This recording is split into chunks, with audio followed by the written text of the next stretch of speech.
En breves segundos, tu programa, La Palabra No Está Encadenada, con el hermano Armando Márquez. En breves segundos, tu programa, La Palabra No Está Encadenada, con el hermano Armando Márquez.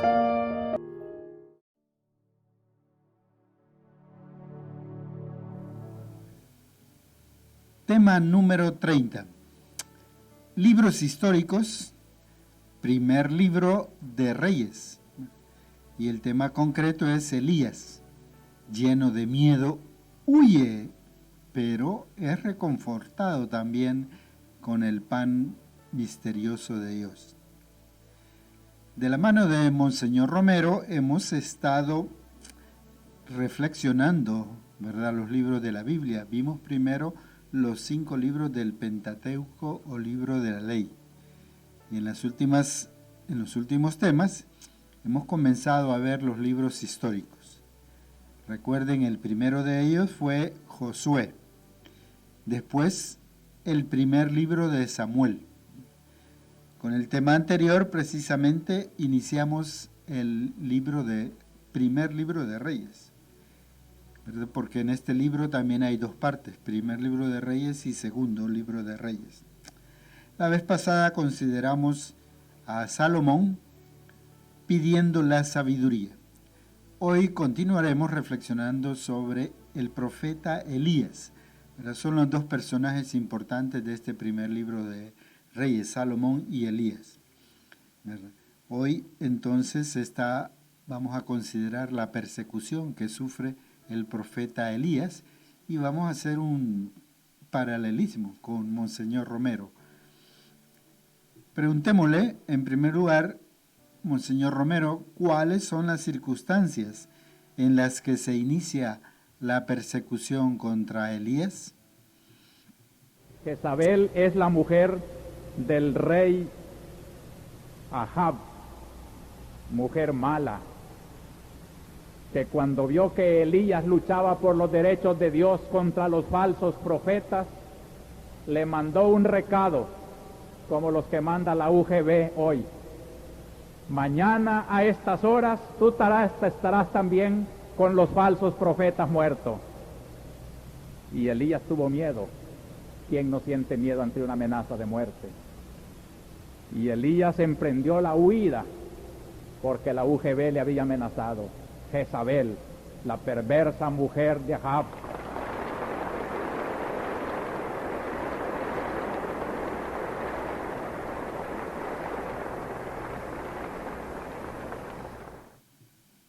Aquí aparecen los datos históricos de la persecución contra Elías, que lo llevaron a huir porque sintió miedo, dice. Monseñor Romero, ¿usted también conoció la persecución? ¿Tuvo miedo frente a las amenazas?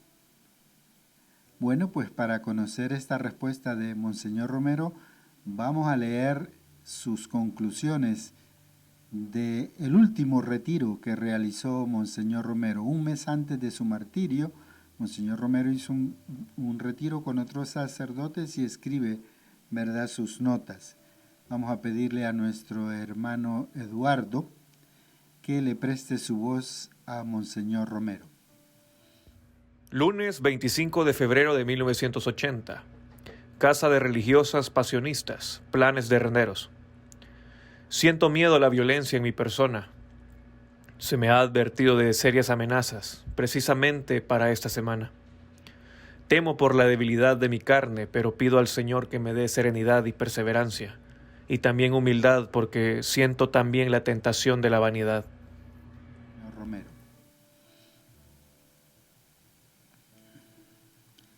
Impactantes palabras de Monseñor Romero, ¿verdad?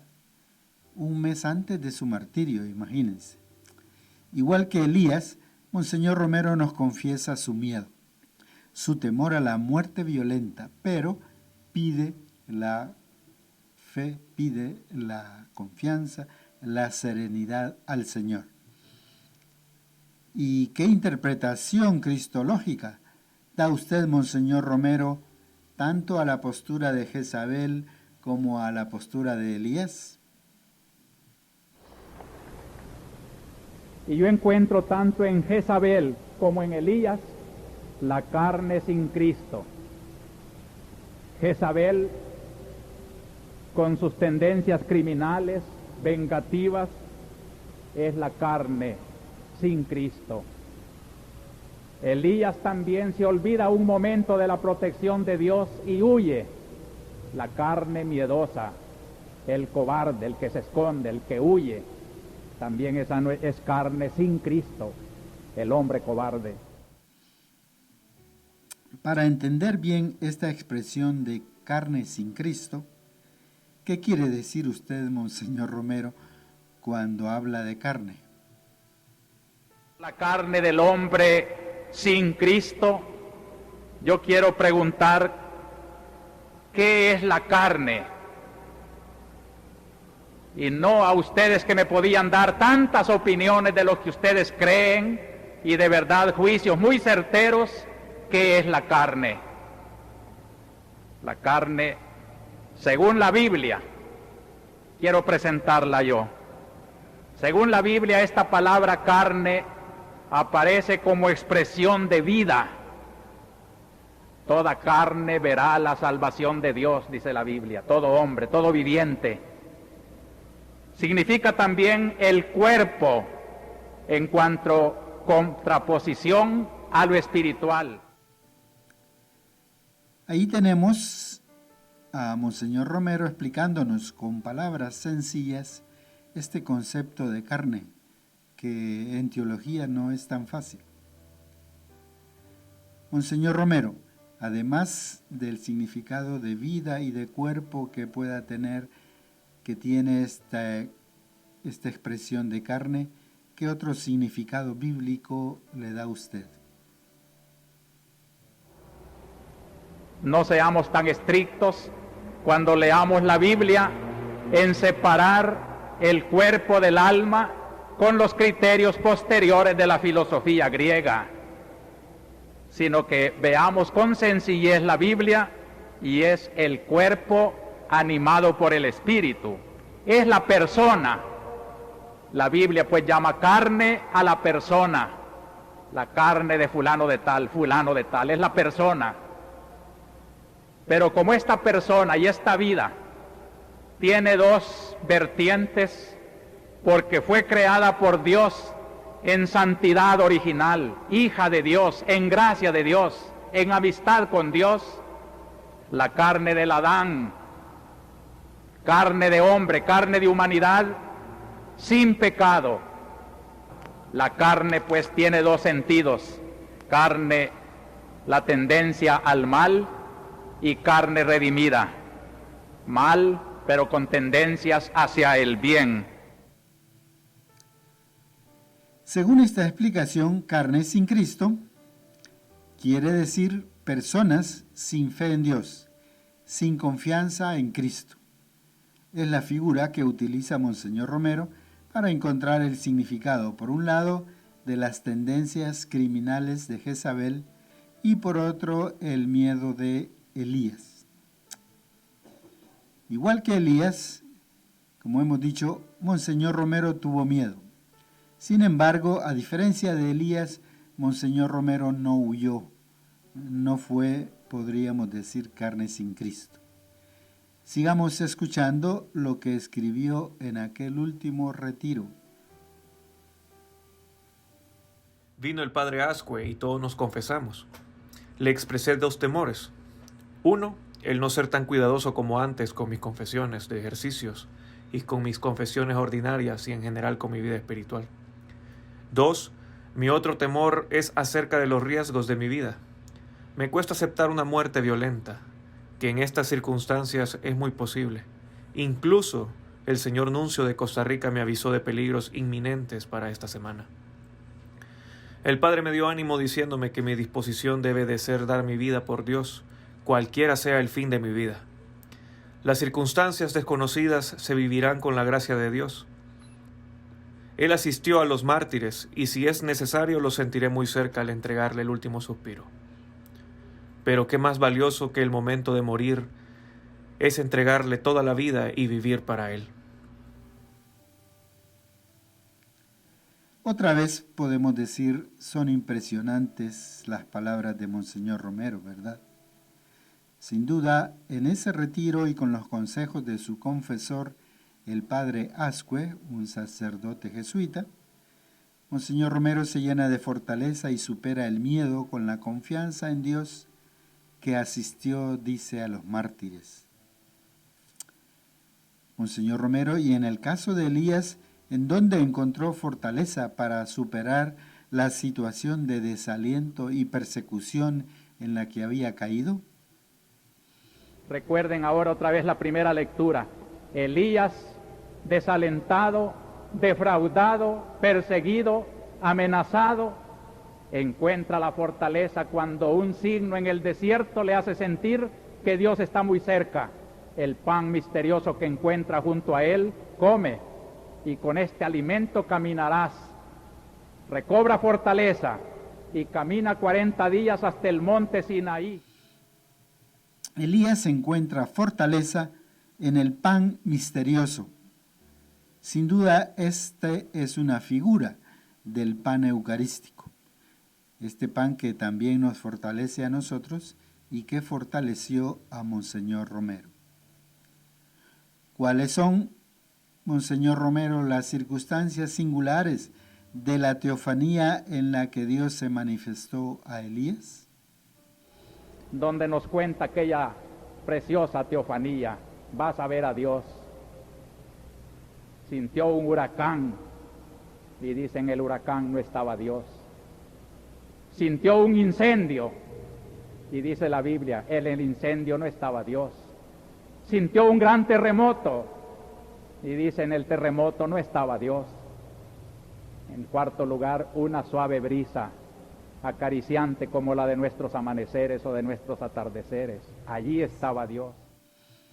Nuevamente aparece aquí el relato de una teofanía, de una, dijimos en temas anteriores, ¿se acuerdan que explicamos este término?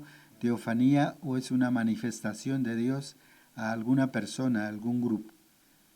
Monseñor Romero le da aquí el título de preciosa teofanía.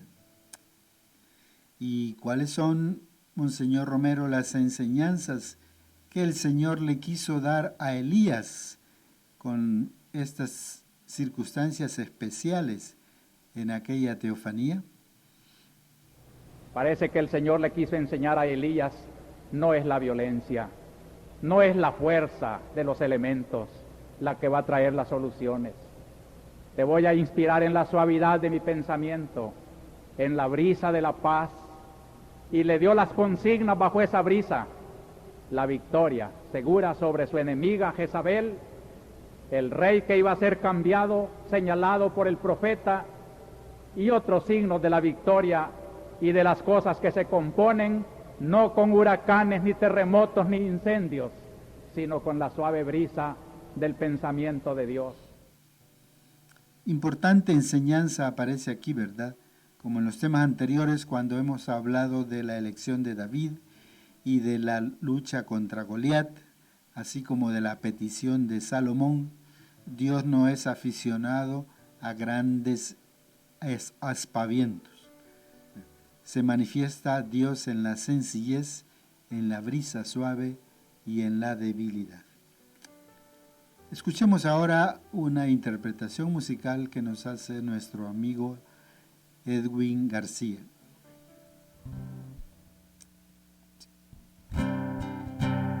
Aunque mis ojos no puedan captar lo que yo espero, sé que llegará, pues en tu palabra está, que no me abandonará.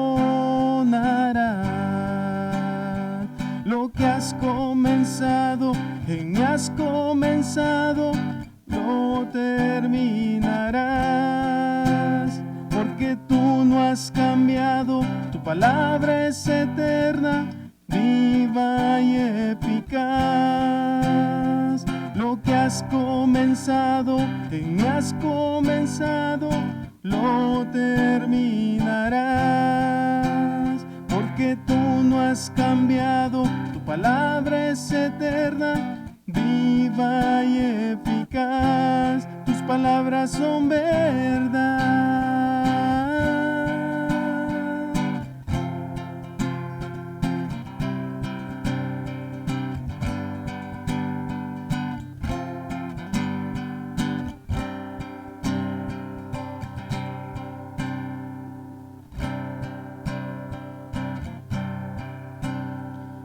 Si en mi lamento pareces descansar, confiado espero que me levantarás como las águilas. Tú me renovarás. Lo que has comenzado, que me has comenzado, lo terminarás. Porque tú no has cambiado, tu palabra es eterna, viva y eficaz. Lo que has comenzado, que me has comenzado, lo terminarás. Porque tú no has cambiado, tu palabra es eterna, viva y eficaz. Tus palabras son verdad, tus palabras son verdad.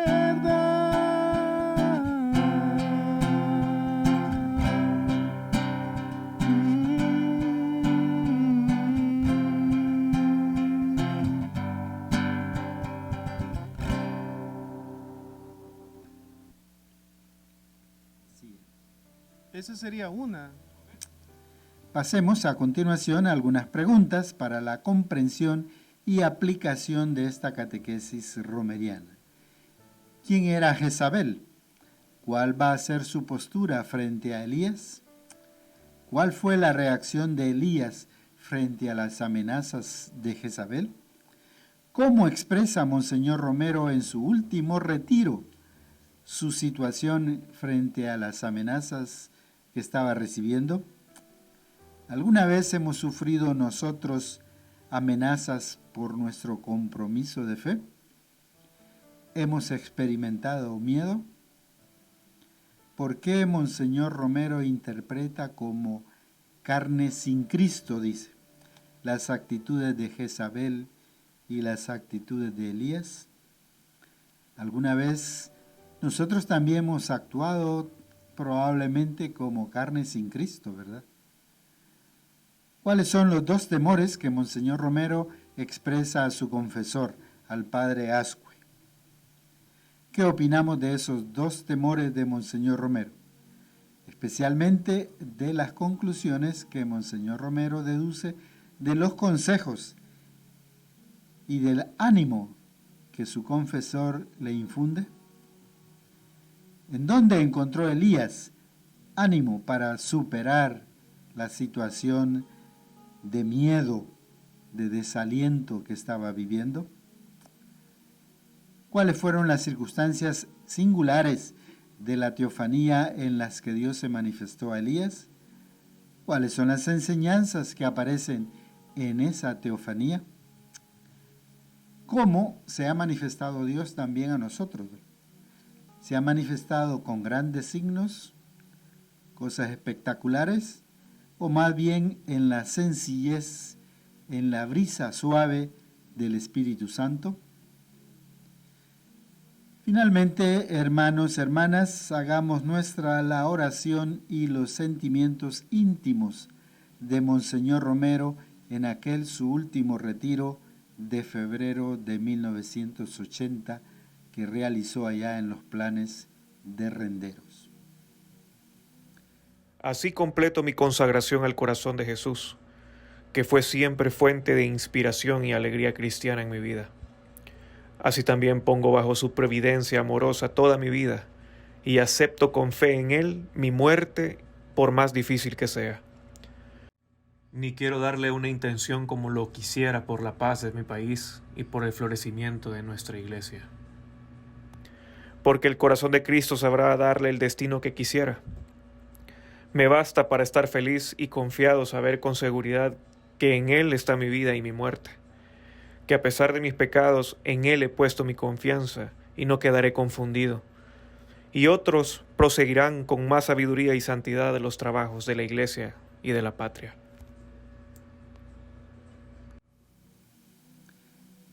Hermanas y hermanos, leamos durante los próximos días el primer libro de Reyes. Escuchemos ahí también la teofanía en la que Dios nos habla a través del susurro de la brisa del Espíritu Santo en la vida ordinaria de cada día. Y como Monseñor Romero, aceptemos los designios de Dios en nuestra vida. Que Dios les bendiga.